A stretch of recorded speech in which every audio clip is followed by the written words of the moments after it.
Tony Slater from the Great Lakes Market HR team, and today me and the rest of my team would like to talk to you about some exciting new changes we're making with policies here at Great Lakes Market. To understand the cashier better, we need to look at its core job characteristics. First of all, the variety is low. Requires concentration and high efficiency. Identity is also low. They're only responsible for customer payment. Significance is also low. Cashiers have no effect on the store sale and people's life. Autonomy, low as well. Person-specific time commitment to each customer. And last of all, feedback is low. It's a one-time process.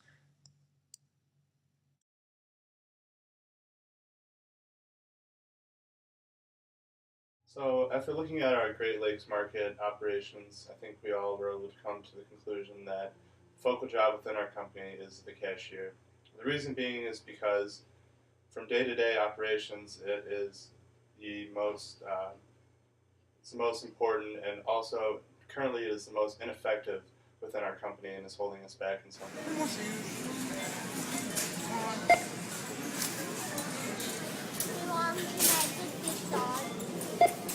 No, not right now.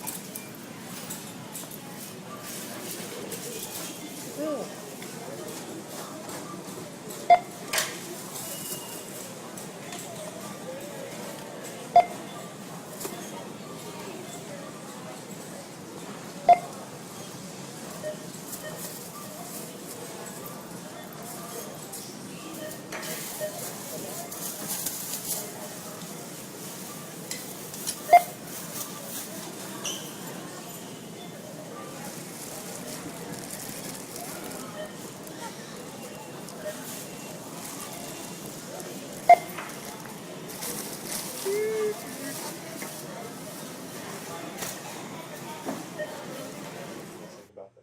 Yeah, this focal job just isn't working right now. We just have too many employees staffed day to day. We just need to eliminate. And we've been talking about some good ways to do this between me and her. Yeah, our suggestion is to use the machine to help the customer check out instead of letting the cashier to help the customer check out. In that way, we can decrease the checkout time and make the checkout process more satisfying with our customers. Yeah, I think this will eliminate a lot of costs that are unnecessary in our business. And here's a good way that we can look at this proposal. As you can see here, this is our current system. So we have like 16 traditional checkout lines, and in each line there's one cashier to serve the customers. And in a very busy day we need all the lines open to serve our customers very fast, and we need 16 employees for it. Now, a new system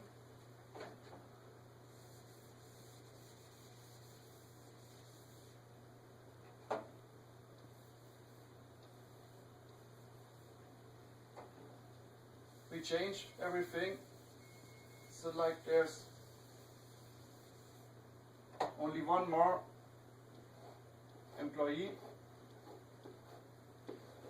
the checkout supervisor, and he can serve 4 different cashiers, and all the customers can do their self-checkout.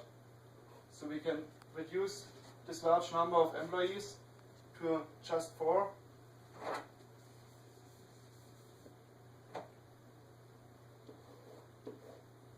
We're still able to serve the same amount of customers at the same time, or even faster.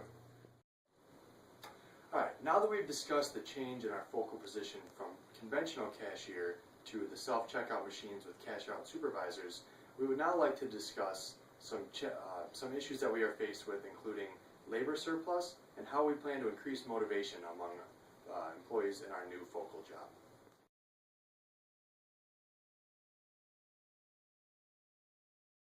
When we asked Reebok to send us Terry Tate, some people thought we were crazy.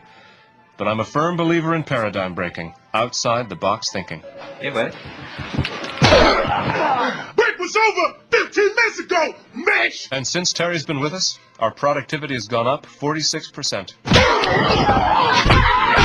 We're getting more from our employees than ever before. You know you need a cover sheet on your TPS reports, Richard. That ain't new, baby. Hey, Terry. Hey, Janice. But what's really impressed me is how Terry's become part of the Felcher family. You can't hide, baby. He fits right in here. That's a long distance call, Doug. To be honest, I wish Reebok sent us 10 Terry Tates. You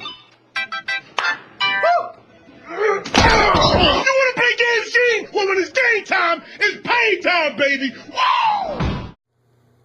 So obviously we need to continue to motivate people within our company. The checkout supervisor, although it doesn't offer lucrative pay and benefits, one of the main things that we want to do within our company is to promote within. And as you can see at the transitional matrix, the opportunity to move up in our company is definitely there. And that's what we plan to use as motivation for our employees in the future to keep them working hard and keep them on the same goals within our company.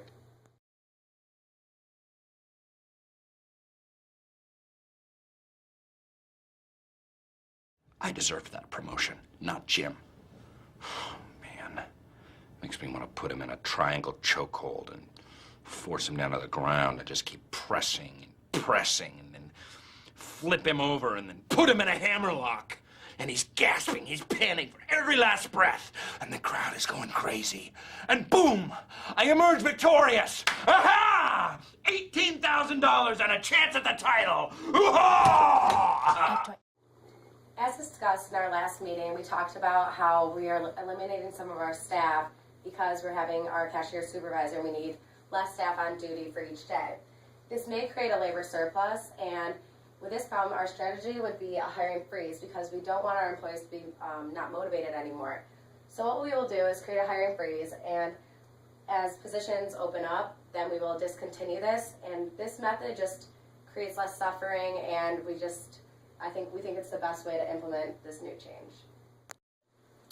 Now that we have discussed both our change in focal job, as well as our strategies for motivation and our strategy for combating the ensuing labor surplus, we now need to discuss strategies for selecting new employees after the end of our hiring freeze.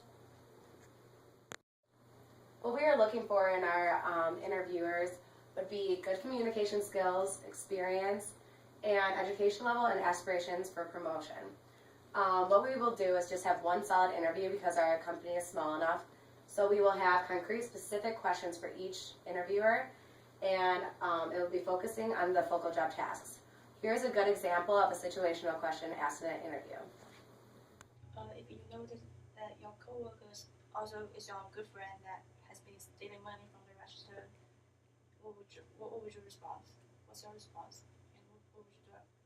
Well, that's a tough question, but I think even if it's a friend and he harms the whole team by stealing something out of the cashier, I would go to the store manager and tell him what happened. As you've seen here today, we have developed a detailed plan changing our focal job from cashier to checkout supervisor. We have developed strategies for motivation, labor surplus, and employee selection. By accepting this proposal, you will not only be positively affecting the company's bottom line financially, but also making our focal job a much more desirable position.